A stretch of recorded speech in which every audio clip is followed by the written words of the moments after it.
This week on the Big Thunder podcast, a scathing expose on the working conditions at a prominent animation studio came out this week, and it's ironic to put it that way. Find out why. And we've got some new details on Disney's Jolliest Holiday Party, so it's not all heavy stuff. All that and much, much more. Buckle up. Here's your host, Bo and Abby. If you're new to the Roundup, this is where we take a look at all the biggest stories of the week. This isn't breaking news. It's more like, hey, did you hear about this? Okay. So the main thing, and really kind of the only thing I want to talk about, because it is a big story, it's going to be a tough one to talk about. Okay. That's because sometimes it's hard to get swept up in the magic of like artists and storytellers and Imagineers when you know that behind them, and to make their work possible, is a bunch of gross corporate ghouls. This is a tough story. Okay. Did you hear about the behind the scenes of Inside Out 2? No, I don't know what this is. So IGN came out with this story this week, talking about kind of what needed to be done in order to get Inside Out 2 to hit its release date of June 14th. Pixar faced, quote, the largest crunch in the studio's history. Crunch is something that happens on all animated projects, really, and really on any films. It's just people working overtime to get things done in time for like a release date. Mm-hmm. The heads of Pixar are saying this is no different than on any other film. However, the animators are saying differently. Okay. So, working 7 days a week with people just tossed into jobs they'd never really done before in order to get the work done. They said it was rare to find someone at Pixar from the last couple of years who didn't work on Inside Out 2, which is why the credits are longer than on any other Pixar movie. Additionally, Pixar animators are paid less than traditional animators. For example, if you work on a Disney project rather than a Pixar project, you are part of the Animation Guild because their studio is located in Burbank, which is in Los Angeles County. Okay. Pixar is located in Emeryville, which is in Alameda County, which is outside the guild's jurisdiction. Okay. And the way they kind of excuse not paying you like you would if you were on another project is because you get big bonuses. They're like, yeah, we pay less, but there's this huge bonus you might get. You might get. Remember that. Remember that little nugget of information and that there. this is like the biggest grossing film. Yes. So they best get big bonuses. They best. Also, this is a ride we're going on, so if at any point you need to stop. Unbuckled. Okay, buckle up. Okay, now, due to the profit-sharing model between Disney and Pixar, they're saying a movie has to make at least $600 million to be considered profitable. Jesus. And for it to be considered a true hit, has to make $1 billion. Which, yes, Inside Out 2 made, but that is a crazy mark to have to hit. $1 billion? That's like, they're like the first that have done that, aren't they? Not the first, but it's very few films make $1 billion. Yeah, it doesn't seem like that should be the mark. After the pandemic films being Soul, Luca, and Turning Red. And are those all Pixar? Those are all Pixar. Okay. And then Lightyear, if you remember. Right. That was not a pandemic film, but it was probably the only like real bomb from Pixar. This basically became an all hands on deck emergency situation for the film. For Inside Out. People were saying that if Inside Out 2 wasn't a success, that Pixar would be done. Whoa. That's how this is going. It's all or nothing with these films right now. Why? Many employees see this as a life or death situation because it's how much money you have to put in and how much money you have to return. But like it's Pixar. Yeah, but okay. So basically they can't afford a failure. Now, as we've stated here on the show before, movie executives across the board, not just Disney, they're notorious for learning the wrong lessons from things. Right. Okay. So like an example being like Barbie's a big hit. But the lesson isn't let's not tell good stories from people who have different perspectives. It'll be like, what's the next toy property we can make? Okay. So they're probably going to see Inside Out 2's success as like a new like industry standard. Yes. Okay. This is where things are going to get controversial. Okay. Multiple sources say that Disney leadership internally put a large part of the blame on Lightyear's financial failure on a same-sex kiss that was in the film, which was briefly removed, then reinstated after an internal staff uproar. So it's not because, like, the film was poorly marketed or kind of a bummer, not very fun, or the Buzz Lightyear doesn't resemble the Buzz Lightyear people are known about. Or it's none of that. Or the fact that Tim Allen... There's a lot of controversy about Tim Allen not voicing it or being a part of it. Yeah. And No, it was briefly having that same-sex kiss in the film. That's what made Lightyear bomb. Sure. Okay. I don't even remember it. I know the character, but like we watched it once. It wasn't that good of a movie. Yeah. And that's why it bombed. And like the kid, like Charlie didn't even like. No. Yeah. Okay. But because they learned the wrong lessons from films, that's what they blame it on. So, multiple people recall hearing about continuous notes on Inside Out 2 to make Riley come across as less gay.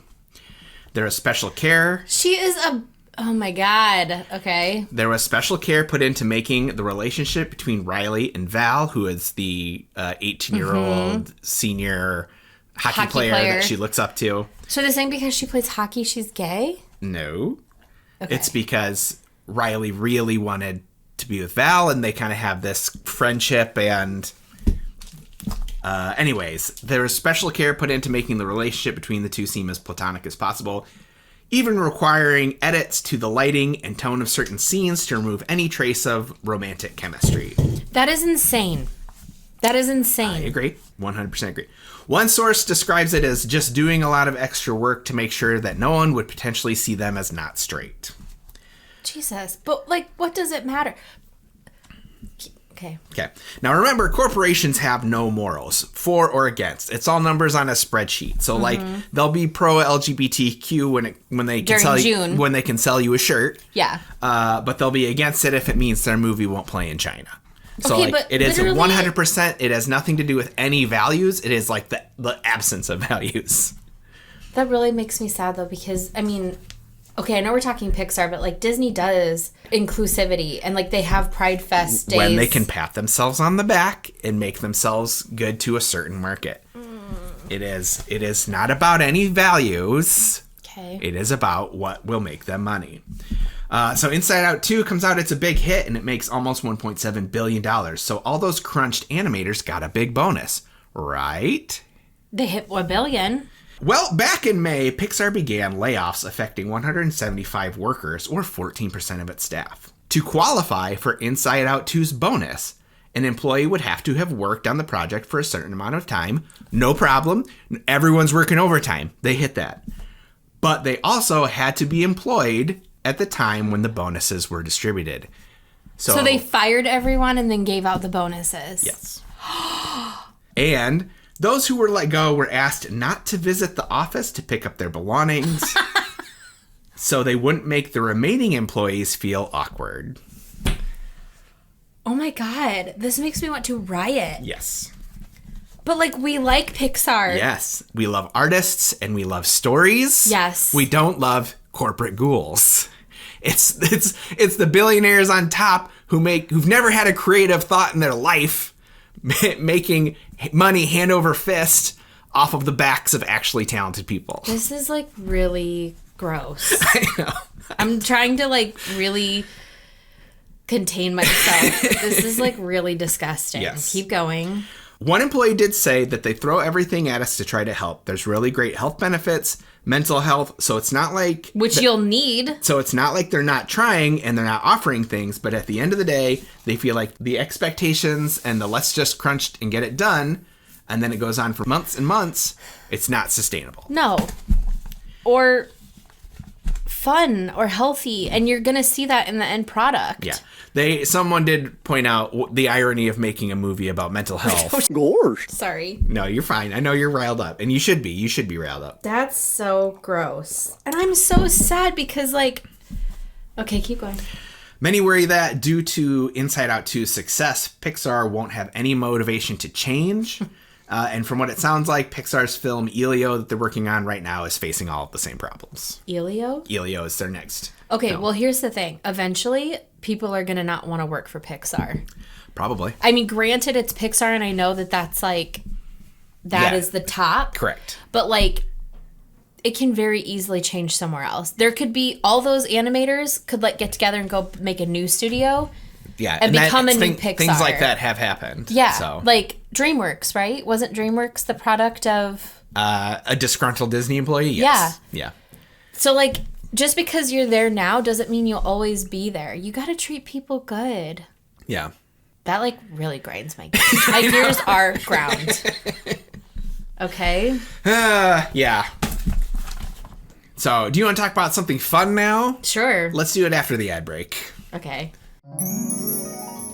Here on Big Thunder Podcast, we like to keep things as real and authentic as possible. And one hard truth is that for as amazing and magical as a trip to Disney or Universal can be, planning one can be a little intimidating and sometimes even frustrating. What are the best parks for my family? What are the best places to stay for my budget? Do I really need to wake up at 4 a.m. 2 months before my trip to book dinner reservations? It can definitely be a lot. But that's where Minnie Vacay can help you. We are certified Disney and Universal travel planners who specialize in taking the hard stuff off of your plate. We love waking up at 4 a.m. for Disney stuff. And not only are our services completely free to you, but when you book a vacation package with us, we'll send you a $25 gift card. Minnie Vacay is a part of Gateway to Magic Travel, an authorized Disney vacation planner and Disney earmarked agency. Check us out on social media. We're on Facebook and Instagram to get the ball rolling on your next magical adventure, or you can also see all of our information at minnievacay.com. Did you hear the latest on Jollywood Nights? They must have heard my complaint about not doing anything in Galaxy's Edge, because during the party you can now meet Mando. He'll be making appearances And during there. And Grogu, yes. Shoot. That's cool. Also, guests will receive a snack as a parting gift as they leave the party. Sorry. Go ahead. You know, it sounds like you know. Yeah, so there's this... So the snack is a marshmallow. Is it champagne marshmallow? Yes, champagne flavored Wonder Made marshmallows. These Wonder Made marshmallows we got, there's a little, like a kiosk. It's more, it seems like it's not a full like shop. a temporary pop-up shop in Disney Springs with the marshmallows. And we went and we had like such a nice time. Are they cast members at Disney Springs? I think so. Okay. The cast members working there, it was like their family's shop. And they like told us all about how the marshmallows were like made, and they gave recommendations, and I bought every single one. More I went in marshmallows for than we one expected. Christmas gift. I went in for one Christmas gift for my brother or my dad. Fireball. It was like Fireball marshmallows. Yeah. And I walked out with like 5 flavors. You got like a Guinness for your brother, and then we got a gingerbread, a peppermint candy cane for Coco. Yeah. It was stupid, but I regret nothing. So these marshmallows are your parting gift. Last year we got, in case this is your first time listening or you're unfamiliar, Bo and I went to the first Jollywood Nights year. It was the last party, but it was the first year, and we went because it was over our wedding anniversary, and it was a very good time. We had a few notes. Yeah. And our takeaway gift was a Christmas ornament. Yep. Now you get the champagne flavored Wonder Made marshmallows in a special Kermit the Frog and Miss Piggy box. Adorable. And you get them when you leave the party. Yes. But the big story of Jollywood is the announcement of Glisten. Is this the ice skating? Yes. What's Disney and Jolly? Oh my God, and at I night, love it. Why, Disney Jollywood Nights, of course. The festive event is returning to Disney's Hollywood studios, and the magic makers at Disney are getting ready to put a bow on all the doings at this holiday high point. Recently, our roving camera got a sneak peek at a shiny new skating spectacular that will feature champion skaters in gleaming performances, glitzy costumes, and glittering projections on the iconic Chinese theater, all set to shimmering holiday music. Why, the name of the show itself sparkles. What's the name you say? Tell us, RJ. It's called Glisten, a brand new experience that'll be right at Hollywood Boulevard. It's gonna be fantastic. Sounds dandy. It's sure to be a holiday happening you'll want to see and be seen at. Keep a lookout on a screen near you when we'll bring you more fantastical and fanciful updates on Disney Jollywood Nights. The impression you got from that is actual ice skating. Well, the concept art had skates on. Yeah. It could be exciting. We'll see. Yeah, you don't. Do you think this is a time when the concept art is going to let you down? I have trust issues. I mean, last year they were like, the whole soiree. Yeah. Bit. The swinging party that everyone was supposed to go to. So we'll see. Okay. All right. Jollywood Nights is a special ticketed event at Hollywood Studios on select nights in November and December. Tickets are on sale now. Yep. It's a fun party. I would say it's geared more towards adults. Yep. Not that you can't take your kids. It's just you're supposed to go kind of dressed for like the 50s, 60s. I think it was in more. It's like a Roaring 20s, right? Your Great Gatsby. Oh, yeah. I guess so. And we went. It was fun. Yeah. I would go again if I could. Yeah. Especially now that you can meet Mando. Hey, if you're having a good time with us on this very mental health heavy episode, make sure you check out the Big Thunder podcast on Instagram and subscribe on YouTube. There was a comment on one of our videos. You are now in charge of comments. It is from the Grading Disney Witches. It's from Emma Lulu, 1986. Brep, 1987 here. The comment is, Maleficent is a fairy, not a witch. Do you agree? Because this is stemmed from your wild it comes opinions on witches. I don't know. Because you had said you had claimed Rapunzel was a witch. Yeah. Fairy godmother. The blue fairy, but not Tinkerbell. Yeah. I think you said that Flora, Fauna, and Merryweather should be considered witches. You have a real low bar. I've had time to reflect. I am not well educated in the fairy, like what makes a fairy versus what makes a witch. Sure. I would say I did some dictionary digging, and the dictionary would have your back. They've got a real loosey-goosey thing of what qualifies. Basically, it's just like a woman who practices magic and sometimes wears black, like basically from a dictionary standpoint. Fairies are mythical creatures that described as having the following. That's AI helping you there, just a heads up. So don't trust it? Yeah. Okay. Find it. Britannica, Yeah, you can trust Origins, Beliefs, and Legends. Yeah. Fairies are mythical being of folklore and romance, having magic powers. Okay, well, right there, that was my, if you have magic powers, you're a witch. Okay. Characteristically exercising magic powers to benevolent ends. Maleficent did not use her powers for benevolent reasons. Well, she's a dark fairy. That is a witch! Well, listen, we wouldn't be the Big Thunder podcast if we didn't play a stupid game, so we're going to rapid fire through these. We're going to play the game, Are These Witches? Okay. Real quick here. Elsa. You did that meme face you always do. I wouldn't classify her as a witch, but she does have magical powers. But she uses them for good, so now is she a fairy? I'm so confused! She does no spells. She doesn't spell anything. No spells involved. Okay, no, not a witch. Okay, she can create sentient life forms. So she's a god. Yeah, I think there's an argument for that. Isabella from Encanto. Manifest. She conjures flowers. I'm gonna say not a witch. Okay, Ember from Elemental. Not a witch. She's fiery. May from Turning Red. Turns into a panda. Red panda. Not a witch. How about Belle? What'd Belle do? Okay, what if it was Belle, but it's 1692 Salem? Because she reads books? Yeah. Jesus, no. Oh, well, in Salem, they definitely would have burned Belle. For reading a book? Oh, yeah. Man. What's interesting about the Salem witch trials, when you look into it, a lot of them were disputes over land. It'd be like, I really want my neighbor's house. I'm going to tell everyone that they're a witch. Yeah. And it was because the stupid men were intimidated by women and did not like them speaking out. It's basically like a war on feminists.